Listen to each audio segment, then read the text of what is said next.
Hello, hello, and welcome to the War on Wellness. I'm your host, Plant Based Penny, and today we're talking about stress and disease. And we're talking about stress and disease because there is a connection between the two, and I want you to be aware of that. It is so important that we know that there is a connection and what are we going to do about it. So, I am here today. We're here for the War and Wellness. We're going to make sure that our Instagram family is in the room. Yes, they are in the room. We're going to make sure our Facebook family members are in the room as well. Our Facebook family, especially those on my group page, very important to have. Okay, I wanna make sure that you're hearing me. I wanna make sure that you are hearing me because this is such important information to share. So, someone that you love, someone that you care about, let them know that the War on Wellness is here, and today we're gonna be talking about it. We're gonna be talking about stress. I'm not gonna be giving you stress, but I'm gonna be talking about stress and how we can best probably at one point in my life,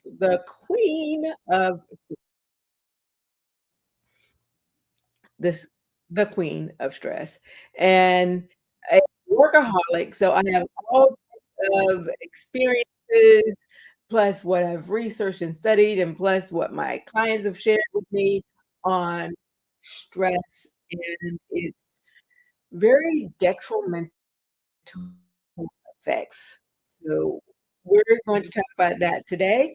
And first, I am going to share with you to introduce myself to those of you who may not know me and to remind the rest who is Plant Based Penny and what is her journey.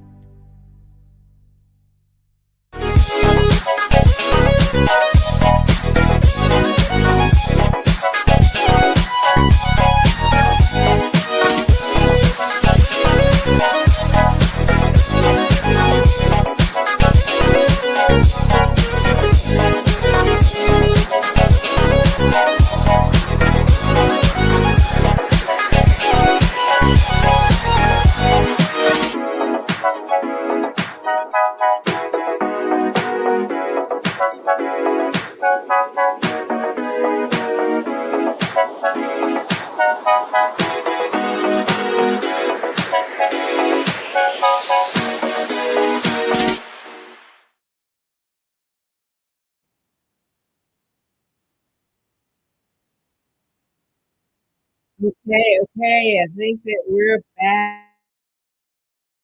We're back. Wonderful, wonderful. So I want to make sure that you can hear me. So if you would comment, yes, you can hear me in the comments. Y'all, I am in the country. That is where I live when I got back to the United States. So I am in, some people call it Timbuktu. I'm out in the sticks, but that is where I am. And sometimes our technology works really strongly, and other times it decides it wants to sit back and relax and not give me all the bandwidth that I need. But however, we are going to go forward with this broadcast tonight because it is a vitally important topic. And we're talking about stress and disease and what is the connection and what we can do about it. So, there is a connection between stress and chronic disease, and statistics say that up to 70% of people experience stress that affects their physical health. 70%. That means the other 30% are not, and the other 30% just might be kids or someone who's not experiencing stress because they don't have their wits about them, or they just don't have the regular demands of life that the rest of us do. So that's according to the Institute of Stress. And so we're going to unpack how stress might be playing a sneaky role when it comes to chronic diseases and how you can take control of your wellness journey. So, first of all, what is stress? What is stress? Does it matter?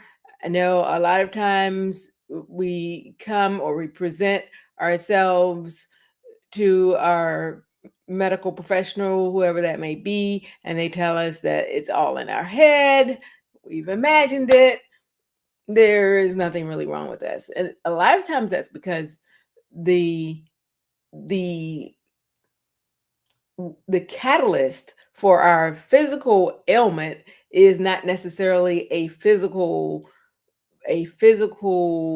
abnormality or something that can be measured physically. There's not necessarily a blood test. Well, actually, there you can do a blood test, but there's not necessarily a regular test like you're testing the urine and looking for some sort of antibiotic or something that's going to solve it that comes in a pill form, or it's going to take care of an injury or something like that you have to your body. You know what I mean? It's not stress. It's stress is not necessarily going to show up under the microscope like a physical ailment. For instance, if you caught a virus, they could test for that. If you had a bacteria in your system, they could test for that and they could find out, oh, okay, because of this bacteria, that's why you're experiencing this. Because of this virus, that's why you're experiencing it. Because you're exposed to this radiation or whatever it may be. So it does matter. When we're stressed, our body releases cortisol and adrenaline. I used to be an adrenaline junkie, really an adrenaline junkie. I loved it was like a fix or a high, just having the rush and just moving in that circle. But it can over time harm our organs and harm our immune system over time. Yes, stress does affect your immune system, and it doesn't affect it in a positive way. So the National Institute of Health, which is the NIH, found that prolonged stress can increase the risk of heart disease by 40%. 40%. The risk of heart disease goes up. So just imagine now if you are eating a crappy diet. And so if you're eating a bunch of junk or fast food or only processed food, and you're not eating your vegetables, you're not drinking your water, you're not getting your exercise, you're not practicing the 8 laws of health, you're not getting sunshine, any of that, or practicing a positive attitude, and then on top of that, you put stress. I always say that that stress will kill you before a good diet will save you. So I see people all the time on social media. They say, "Well, the people that are healthy and they exercise and they do all they drop dead anyway. So I might as well go ahead on and do what it is I'm going to do." Well, we don't know what levels of stress those people are dealing with, and the research shows that stress increases the risk of heart disease by 40%. So stress is not about just feeling overwhelmed. It's about what's happening in your body in the background as well. So the second thing I want to bring out is that, there are about 4 pieces I'm going to give you. Part one is, why does stress matter?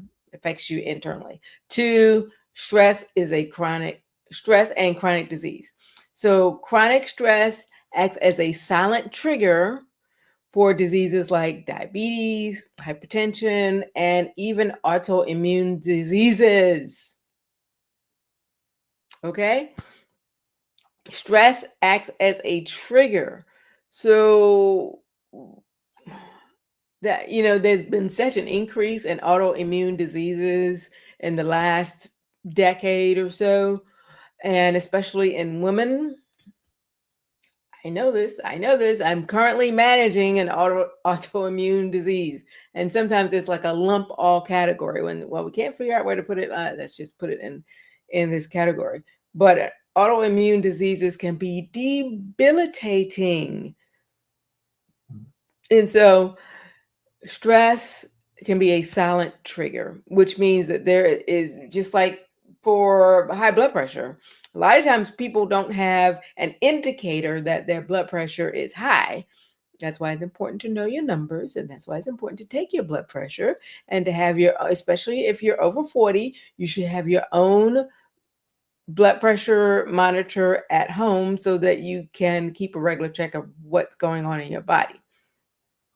So, for example, under this example of stress and chronic diseases, stress can raise your blood sugar levels, which can lead to type 2 diabetes and worsen its symptoms. So, again, if you have type 2 diabetes, and in managing your type 2 diabetes, you are just barely doing the minimum, or you're not managing it well.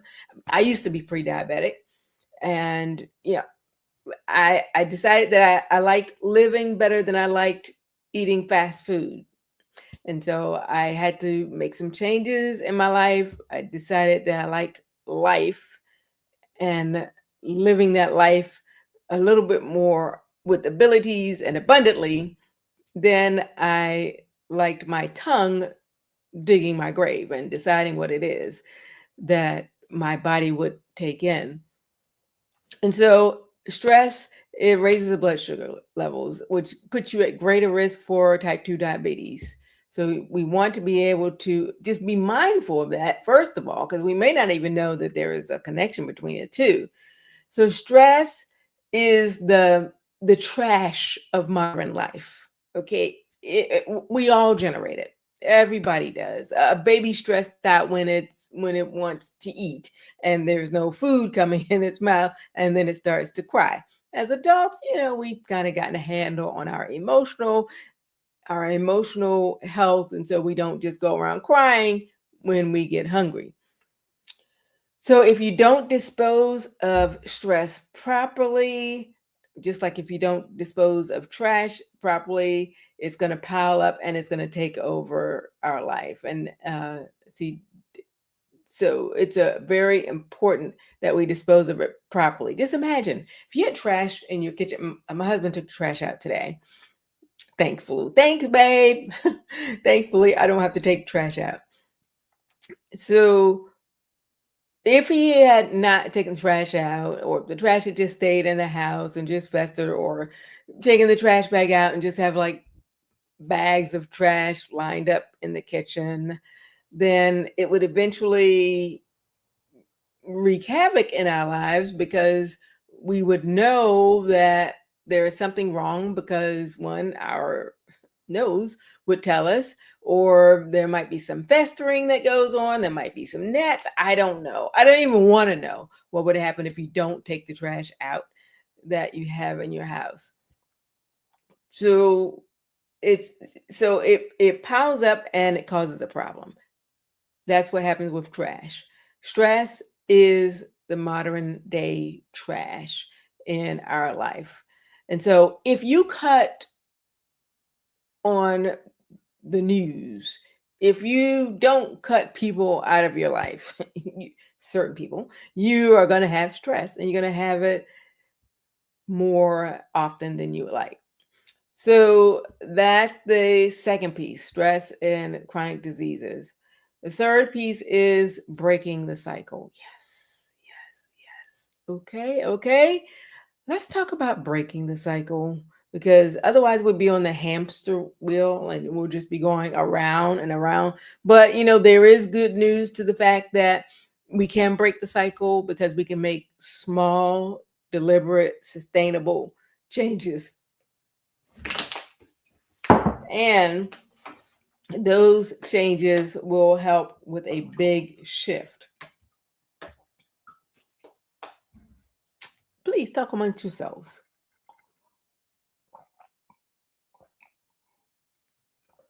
Stay hydrated, family.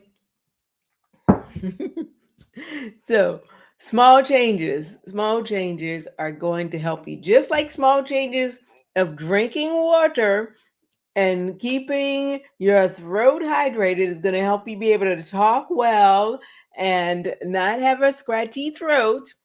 Making small changes in our lives with managing stress and getting rid of stress, those simple habits are going to help. Mindful breathing techniques. Our nose was made for one thing, and that is for breathing in, out, in, out. And when God created man, he breathed into him the breath of life, and he breathed it into his nostrils. And so, because we are created, we want to give daily gratitude. So we have mindful breathing. That means breathing properly through our nose. We want to practice daily gratitude. And we want to make sure that we're eating food that lowers our stress. Yeah, did you know that you can actually eat food that raises your stress? This is true. This is true. You can research it for yourself. But actually, there are people who subscribe to like the raw food diet, or I'm sorry, not the raw food, raw meat diet. Then also, if you're eating the food and the consequences of eating the food are causing your body to be ill, then that increases your stress as well.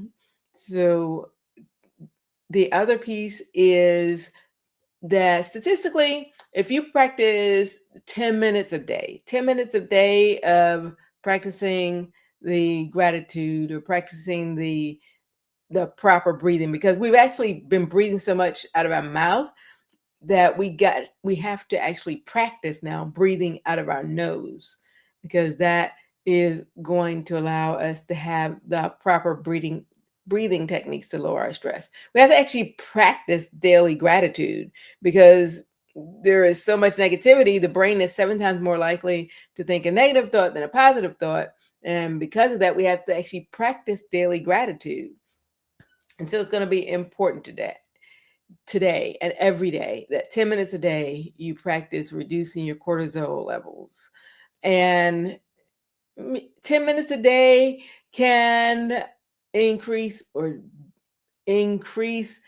our positive emotions and decrease our cortisol levels. So let's take a deep breath for about 4 counts, and then you hold it, and then you exhale for 4 counts. It's really simple. There's so many different, I've showed you on previous broadcasts. You can go back and check out my YouTube channel, Plant Based Penny, on different breathing techniques. I talked about it in my book that I co-authored, where I talk about how I saved my life, thanks be to God, in the ocean, the Caribbean Ocean, when I was overtaken by waves with the breathing technique. And that was it's more of a holding your breath technique. But there are many techniques that can help you. Those are just a few. So self-care is a superpower. That's the 4th point. And then I have a bonus for you. Self-care is a superpower, and you have a superpower, and you are your own superhero. You deserve to pour into yourself, to take care of yourself, to make an investment in yourself, and that will help increase and invest in your longevity. Self-care is not a luxury. It is a necessity for survival. It is, and we don't want to just survive, we want to actually thrive. So personally, for me, tuning in and knowing that I was a workaholic, that I need to set aside time for myself. I needed to take vacation. I needed to take time off. I needed to put my phone on silent, and that I needed to practice the breathing techniques, that I needed to practice gratitude, and I needed to eat the foods that made my body healthier. All of that, prioritizing my health, and you should prioritize your health. That helped change my life. And now in my 62nd year of living, I have reversed my prediabetes, and I'm no longer managing any chronic diseases like diabetes or hypertension or cancers or obesity or or any of those. So we just thank God for that. So here is your announcement. Here is your homework assignment. Here is your to-do. And this is an opportunity for you to give back to yourself and invest in yourself. I want to personally invite you to Pampering with a Purpose, and it's going to be all about you. It is a boutique spa day on February 2nd, 2025 in Richmond, Virginia. I'm coming back to Richmond, Virginia. I was just there in September speaking for a state conference. I am coming back to Richmond, Virginia. And just picture this. It's a day of relaxation because there's a connection between stress and chronic disease. And because there's a connection, we need to decrease stress to decrease our susceptibility to chronic diseases. And so this day is a day of relaxation. I'm going to do just mini workshops. We're going to have live demonstrations.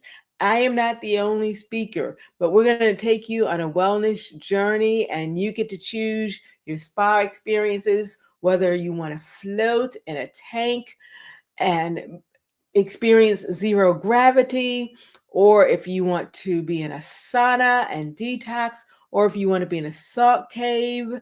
Whatever the choice, you get to choose. Claim your spot. There are only 5 spots left. I am purposely keeping this to a small, intimate group so you can pamper yourself, you can empower yourself, and rejuvenate altogether. So it's all over my social media. So whether you go to my Plant-Based Penny Life page on Instagram or on these pages, which is Facebook, Plant-Based Penny Life, or that's my Facebook group, my Facebook personal page, and my Facebook, my professional page. So go to either one of those, and you can type in payhip.com/plant-based penny life, or payhip.com/plant-based penny.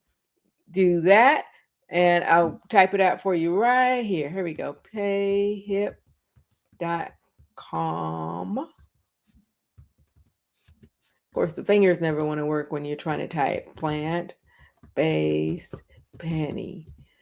And the great thing about it is that I have really just given this over to God. The people who are supposed to be there are the people who will be there. I am not worried about a thing. Thank you to those who have already registered, already secured your spot. We are going to have wellness kits for everyone to go home with. It is such a beautiful atmosphere at the spa that we'll be visiting. And there's a list of frequently asked questions. So when you come, you'll be all prepared, ready to relax and absorb and embrace this opportunity to pamper with a purpose. I'm Penny, also known as Plant-Based Penny, and I help people move from problems to progress with plant-based solutions. So thank you for joining me today for the War on Wellness. I'll be back next week at 6 o'clock p.m.